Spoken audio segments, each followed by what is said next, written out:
Gus.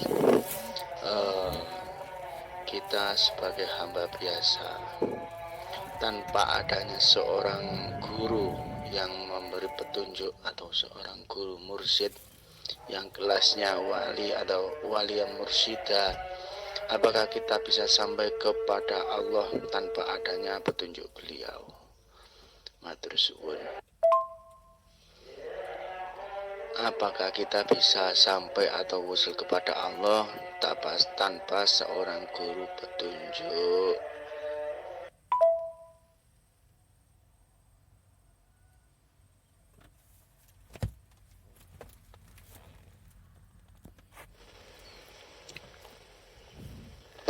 Assalamualaikum warahmatullahi wabarakatuh. Alhamdulillahirabbil alamin. Pertanyaannya, apakah kita bisa sampai kepada Allah tanpa guru mursyid, tanpa bimbingan guru mursyid? Bila kita ilmu ketuhanan, bila kita mengkaji ilmu ketuhanan hanya pada grup-grup di WA ataupun grup-grup di Facebook, tanpa bertemu dengan guru mursyid sejati, maka kita tak akan bisa sampai kepada Allah. Maka dari itu, carilah guru mursyid, yang mana kriterianya guru mursyid adalah yang benar-benar ikhlas mengajarkan kepada babagan ketuhanan. Jadi ciri-cirinya demikian. Selalulah perhatikan ucapan-ucapan dan paparan-paparannya untuk mengetahui mursyid ini al-wali atau bukan, mursyid yang ditunjuk sebagai petunjuk mengantarkan manusia kepada Tuhannya. Kita bisa menyaksikan, kita bisa menilai dari tutur katanya. Saksikanlah di setiap sudut tutur katanya. Kembali rojiun semua paparan dan ceritanya itu kepada Allah yang berkuasa ataukah kepada diri mursyidnya sendiri yang merasa bisa menuntun manusia kepada Tuhannya. Inilah yang perlu diketahui oleh kita semua. Jadi berguru kepada guru mursyid atau tuan guru, ceklah dahulu, pandanglah dahulu tutur kata dan paparannya. Di dalamnya masih ada keakuan diri manusianya yang merasa jadi mursyid, ataukah sudah tak ditemukan lagi wujud diri manusianya yang muncul sebagai mursyid. Anda dan kita semua bisa menilainya, pasti bisa menilainya. Jadi carilah guru mursyid yang demikian, yang semua paparannya langsung menuju kepada Allah tanpa proses pelantara diri manusia sang mursyid. Itulah mursyid sejati yang akan membimbing kita semua bakal sampai kepada Allah. Jika si mursyid membanggakan, mengandalkan, memuliakan ilmu-ilmunya sendiri di hatinya, pasti di dalam hatinya semua paparan dan rujukannya kembali kepada hawa nafsunya sendiri, kepada diri manusianya, kepada kehormatan diri manusianya, kepada kemuliaan diri manusianya. Inilah yang akan menghijab kita sampai kepada Allah. Karena sang mursyid masih gila kehormatan, masih gila kemuliaan di sisi manusia, maka pastilah sang murid akan terhalang menuju Allah, terhalang oleh mursyidnya sendiri yang minta dimulia-muliakan, yang minta dihormati. Akan terhalang, manusia akan menuju Tuhannya. Jadi carilah mursyid-mursyid yang sudah dipaparkan tadi ciri-cirinya. Apapun yang dibahas semuanya lari pulang rojiun kepada Allah. Itulah yang bisa membimbing kita semua sampai tajalli, sampai wusul, sampai musyahadah kepada Allah. Carilah guru itu ya Kang Mas. Cari sampai ketemu agar tidak kedahuluan syakaratul maut. Karena bila saat kita hidup ini tidak merasa mati, tidak belajar matilah kamu sebelum, maka siksa azab yang pedih di saat hari pembalasan di dalam siksaan azab sakaratul maut sangatlah amat pedihnya. Rasa sakitnya diibaratkan oleh Syekh Imam Ghazali seperti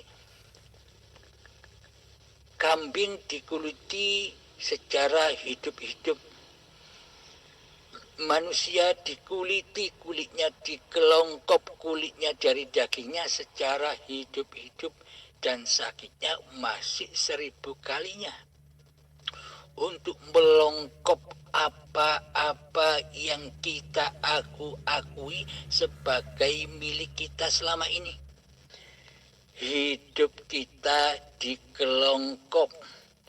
Pengakuan bahwa hidup ini milik kita dikelongkop dengan amat sangat sakit dan pedihnya.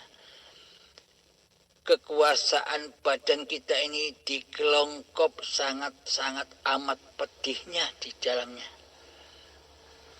Ilmu kita dikelongkop dengan sangat amat pedihnya di dalamnya. Seluruh ibadah-ibadah dan sholat kita dikelongkop. Sholat dan ibadah yang selama ini merasa masih kita akui sebagai milik kita, pelaku di dalam sholat dan ibadah itu juga dikelongkop perlahan-lahan dengan sangat amat pedihnya. Kemudian ilmu-ilmu yang selama ini kita akui sebagai ilmu kita juga dikelongkop perlahan-lahan dengan sangat amat pedihnya.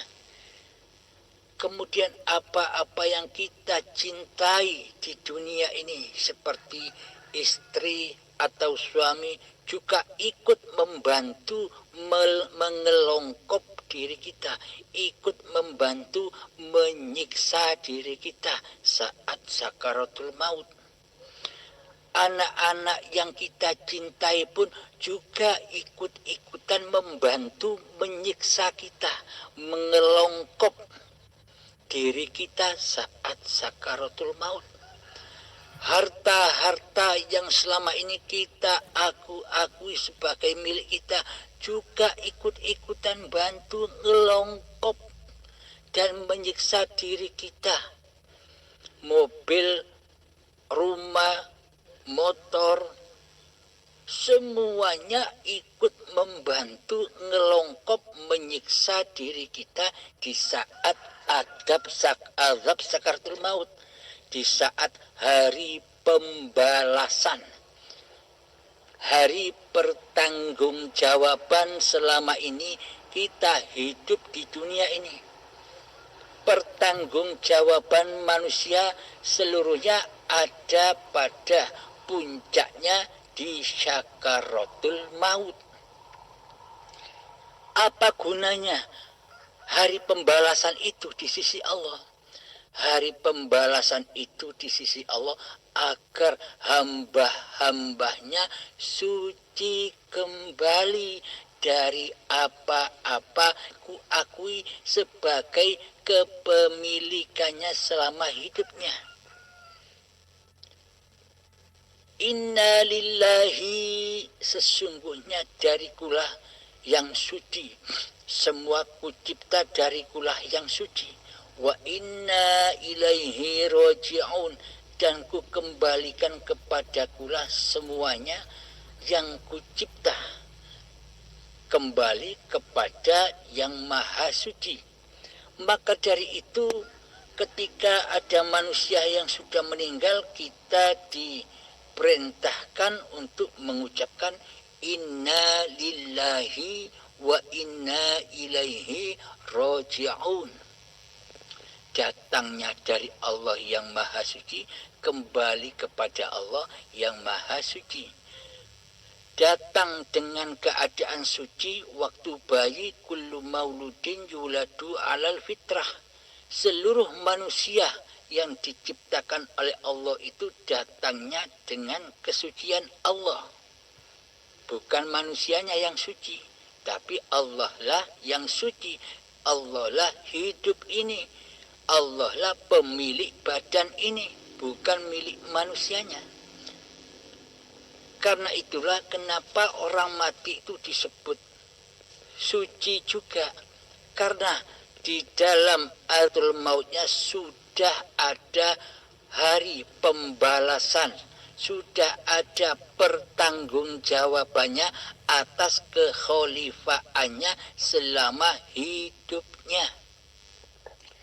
Jadi tujuan ngelongkopan demi pengelongkopan yang sangat amat pedihnya itu, jadi tujuannya azab-azab di dalam sakaratul maut itu tujuannya tak lain hanyalah untuk mensucikan kembali diri manusianya dari diri manusianya sendiri.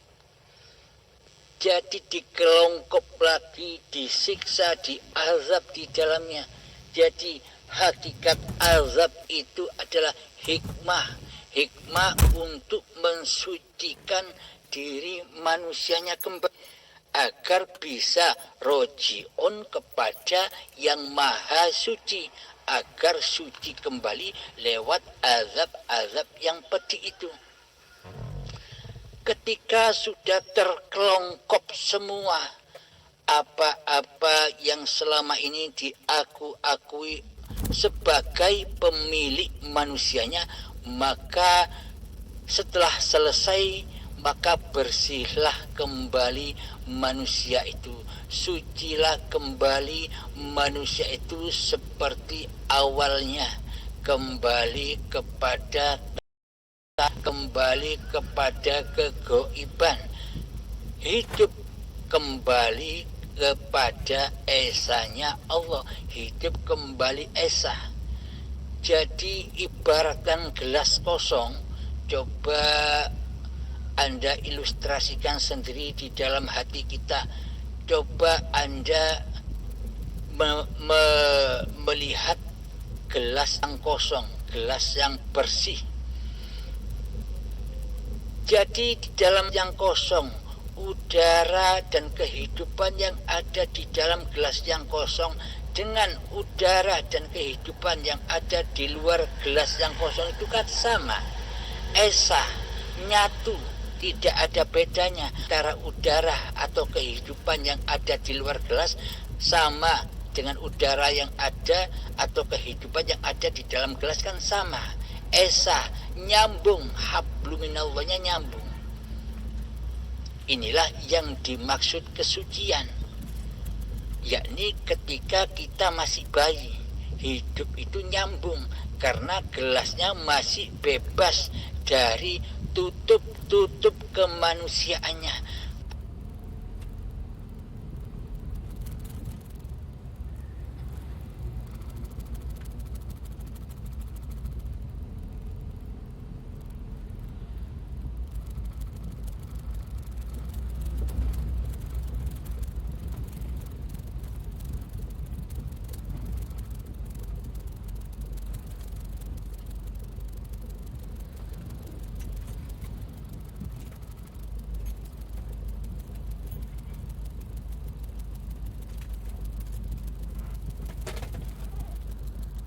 Manusiaannya karena gelasnya masih bebas dari buah khuldi, pengakuan diri manusianya yang haram untuk dimakan oleh manusia. Hakikat buah khuldi, buah pengakuan diri manusia yang haram bagi manusia untuk dimakan. Karena iblis dan setan manusia bahwa jika engkau memakan buah khuldi ini, engkau akan hidup kekal di dalam surga. Iblis dan setan membisikkan demikian, maka akuilah bahwa hidup ini dan badan ini milik manusianya ketika datang detik-detik akil balik usia manusia. Maka tercemarlah kehidupan ini. Awalnya kehidupan ini Allah berubah menjadi kehidupan manusianya, karena manusianya makan buah-buah terlarang, buah-buah yang tidak boleh dimakan oleh manusia. Maksudnya apa? Manusia dilarang menjadi Allah di dunia ini. Manusia dilarang menjadi Tuhan di dunia ini. Manusia hanya sebagai Abdullah di dunia ini. Manusia hanya sebagai wadah-wadahnya Allah di dunia ini. Maka itulah ketika saat sakaratul maut sudah sempurna selesai, maka matilah jasad-jasad ini. Nah, ketika jasad sudah mati, sudah tiada hidup di dalamnya, maka sucilah kembali jasad-jasad itu seperti layaknya bayi. Jasad yang bebas dari buah khuldi, jasad yang bebas dari buah pengakuan diri manusianya, karena manusianya sudah gaib, karena manusianya sudah fana, kembali ke alam kefanahan. Contoh logikanya begini, coba tafakuri dalam hati kita. Ketika kita masih jadi bayi, kan hidup dan badan ini sudah ada bukan? Tapi kita belum ada, kita masih gaib. Seumpama bayi itu dimakan oleh buaya atau dimakan oleh harimau, kira-kira kita apakah merasakan sakitnya dikoyak-koyak harimau atau buaya ketika badan-badan ini dimakan oleh buaya atau harimau? Apakah kita merasakan sakit? Apakah kita merasakan tersiksa di dalamnya? Sedangkan sementara kita belum ada, kita masih kok. Ya tentunya kita tidak merasa apa-apa ketika bayi itu dimakan, dikoyak oleh harimau atau buaya. Kita tidak merasakan apa-apa karena kita belum memakan buah khuldi, karena kita belum ada mengakui segala apa yang ada di bayi itu. ketika kita belum datang pengakuan-pengakuan bahwa hidup ini hidupku, badan ini badanku, ketika detik akil balik, ketika bayi itu dimakan oleh buaya atau harimau, ya kita tidak merasa sakit karena kita tidak ada di dalamnya. Adanya rasa sakit, adanya rasa siksa, adanya rasa bahagia, adanya rasa sedih, adanya rasa susah. Kan ketika kita sudah wujud sebagai Tuhan, ketika kita berkuasa, menguasai atas hidup dan badan ini, disitulah tempatnya siksa. Jadi hakikat siksa kubur dan hakikat neraka di sisi Allah ya ketika kita masih wujud menjadi Tuhan. Sedang Allah kita goibkan, itulah yang dimaksud anar. Itulah yang dimaksud Allah itu jahat. Buktinya apa? Ayat Allah berfirman di dalam Al-Quran, neraka tidak akan menyala, neraka tidak akan membara bila tidak ada bahan bakarnya. Apakah bahan bakarnya neraka jahanam itu di sisi Allah? Bahan bakarnya neraka jahanam itu adalah badan-badan manusia dan hati yang keras melebihi kerasnya batu. Saat itulah, saat bahan bakar itu ada, maka membaralah api anar, membaralah jahanam, karena bahan bakarnya sudah tersedia, maka dibakarlah manusia di dalamnya. Apa contohnya? Api anar itu ketika manusianya masih wujud di dalam hidup dan badan ini, maka sifat-sifat kemanusiaan kita erat sekali. Dawuhnya Allah di Al-Quran, bila manusia itu memperturutkan hawa nafsunya, maka derajatnya lebih rendah daripada anjing. Jadi sangat amatlah rendah bagi manusia yang masih berasa menjadi Tuhan atas hidup dan badannya. Manusia yang masih belum mengenal siapa Tuhan pencipta dirinya. Manusia yang belum mengenal siapa hidup Allah yang menghidupi dirinya.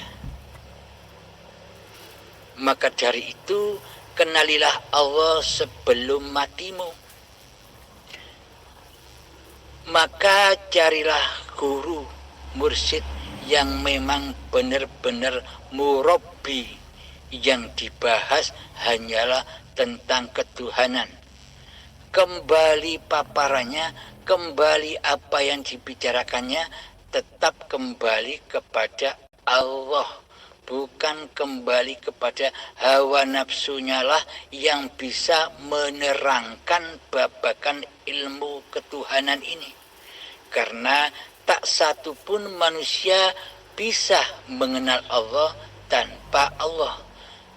Tak satu pun manusia mengetahui rahasia Allah tanpa Allah. Allah lah yang mengetahui rahasianya sendiri. Maksudnya, bila sang mursyid sudah bertuhankan Allah di hatinya, bukan menjadi Tuhan wujud kemanusiaannya, maka guru mursyid yang demikianlah yang layak Anda kaji, yang layak Anda timba ilmunya, agar Anda bisa sampai kepada Allah, agar Anda bisa usul kepada Allah. Carilah sobat, carilah, jangan sampai kedahuluan mati, jangan sampai kedahuluan ajal menjemput dengan paksa. Dikala kita belum siap dijemput, kok azab, kok ajal tiba-tiba menjemput dengan paksa, dengan sangat amat sangat pedihnya.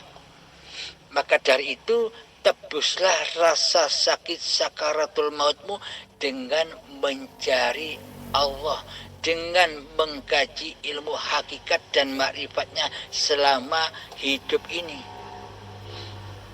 Maka ketika kita sudah mengenal siapakah Allah dan siapakah diri, maka ketika ajal menjemput, Anda sudah senyum-senyum karena Anda sudah tahu jalan pulang, kemana harus pulang.